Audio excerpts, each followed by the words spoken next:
திருப்பரங்குன்றம் தொகுதியில் மக்கள் அச்சமின்றி வாக்களிக்க அனைத்து நடவடிக்கைகளும் எடுக்கப்பட்டுள்ளதாக மாவட்ட ஆட்சியர் வீரராகவராவ் தெரிவித்துள்ளார்.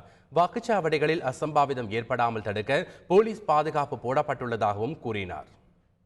கண்ட்ரோல் ரூம் ஒரு எஃபெக்டிவாக இருந்து எந்த கம்ப்ளைண்ட் வந்தாலும் இமீடியட்டாக ஃப்ளைங் ஸ்குவாட்ஸ் மற்றும் ஆஃபீஸர்ஸ் டைரக்ட் பண்ணி நம்ம நடவடிக்கை எடுத்துகிட்டே இருக்கிறோம். ஆல் ஆஸ்பெக்ட்ஸில் டிஸ்ட்ரிக்ட் எலெக்ஷன் ஆஃபீஸ் எஃபெக்டிவாக நடவடிக்கை எடுத்துகிட்டே இருக்கிறோம். அனைத்து வாக்காளர்கள் அச்சமின்றி தங்களுடைய வாக்குப்பதிவு பண்ணணும் அனைவருக்கும் வேண்டுகோள் வச்சிருக்கிறோம். அதே போல் எனி வயலேஷன்ஸ் இருந்தாலும் காவல்துறை அதிகாரிகள் மூலியமாக உடனடியாக எஃப்ஐஆர்ஸ் ரிஜிஸ்டர் பண்ணி தொடர்ந்து நம்ம சட்டப்படி நடவடிக்கை எடுக்கப்படும் உங்களுக்கு தெரிவித்துக் கொள்கிறேன். அரவக்குறிச்சி தொகுதியில் தேர்தல் பறக்கும் படையினர் நடத்திய வாகன சோதனையில் உரிய ஆவணம் இன்றி கொண்டு செல்லப்பட்ட 5 லட்சம் ரூபாய் பறிமுதல் செய்யப்பட்டது.